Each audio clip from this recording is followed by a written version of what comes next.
আসসালামু আলাইকুম এভরিওয়ান, কেমন আছো তোমরা সবাই? আশা করি ভালো আছো। আমিও কিন্তু অনেক অনেক ভালো আছি। তো আজকে ব্লগটা শুরু করছি একদম সকাল থেকে। তো ঘুম থেকে উঠে ফ্রেশ হয়ে আমি এখানে দুধ খেয়ে নিয়েছিলাম আর এখানে একটা কেক খেয়ে নিয়েছিলাম।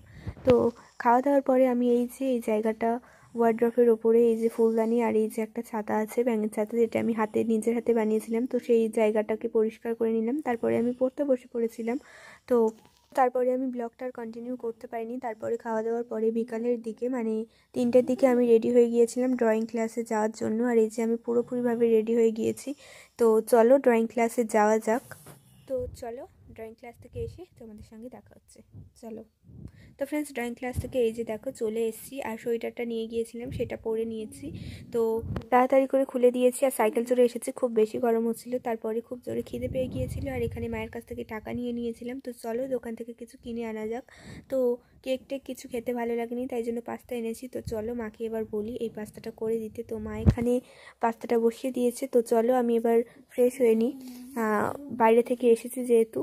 তো তাড়াতাড়ি করে আমি ড্রেসটাও চেঞ্জ করে নিলাম আর এবার মুখ হাত পাটাও ধুয়ে আসবো। তো চলো মুখ হাত পা ধুয়ে তোমাদের সঙ্গে দেখা হচ্ছে। তো মুখ হাত পা ধুয়েও চলে এসেছি। তারপরে আমি মুখ হাতটাকে ভালোভাবে মুছে নিলাম, নিয়ে এখন বডি অয়েল তেল মাখছি একটু। তারপরে ঠোঁটে একটু লিপ বাম দিলাম। শীত পড়ে গিয়েছে আর এইসব না মাখলে তো হাত পার অবস্থা একদমই খারাপ হয়ে যায়।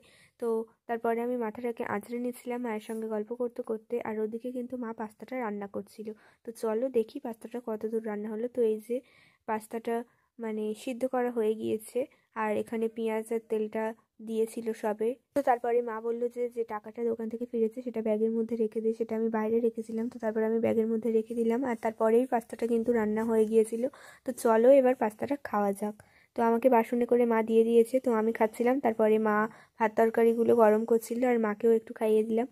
তো তারপরে এই যে ওই ঘরে যাব বলে সবে রেডি হচ্ছিলাম আমার রুমে। আর এই যে ভাই চলে এসেছে ডিম নিয়ে। তো ওকে দাদু দিয়েছে আর ভেজে দিতে বলেছে। এগুলো হচ্ছে কি দেশি মুরগির ডিম। তো মা বাইরে ছিল, ও মাকে দেখাবে না বলে এগুলোকে লুকিয়ে রাখছিল। তারপরে মা যে এসেছে ও ছুটে ওই ঘরে চলে গেল। তো ওর মধ্যে তুঁত দেওয়া ছিল যাতে না ডিমটা ফেটে যায়। তো তারপরে ওই যে দেখো নিচে লাভিয়ে ডিমগুলোকে নিয়ে কি করছিল। তারপরে আমি পড়তে বসতে যাচ্ছিলাম আর মনে পড়লো যে আমার কাকুর ছেলে কটা ড্রয়িং করতে দিয়েছে ওর পরীক্ষার জন্য, 2-3টে সে ও বলে দিয়েছে। তো ড্রয়িংগুলো তোমরা কিন্তু ভিডিও শেষে দেখতে পাবে, আমি দিয়ে দেবো। তোমরা যদি আমার ভিডিওটা ফেসবুক থেকে দেখে রাখো তাহলে ফলো করে রাখবে, আর ইউটিউব থেকে দেখে থাকলে অবশ্যই চ্যানেলটিকে সাবস্ক্রাইব করে রাখবে। আজকের মতো এই পর্যন্ত। ভিডিওটা শেষ পর্যন্ত দেখার জন্য অনেক অনেক ধন্যবাদ।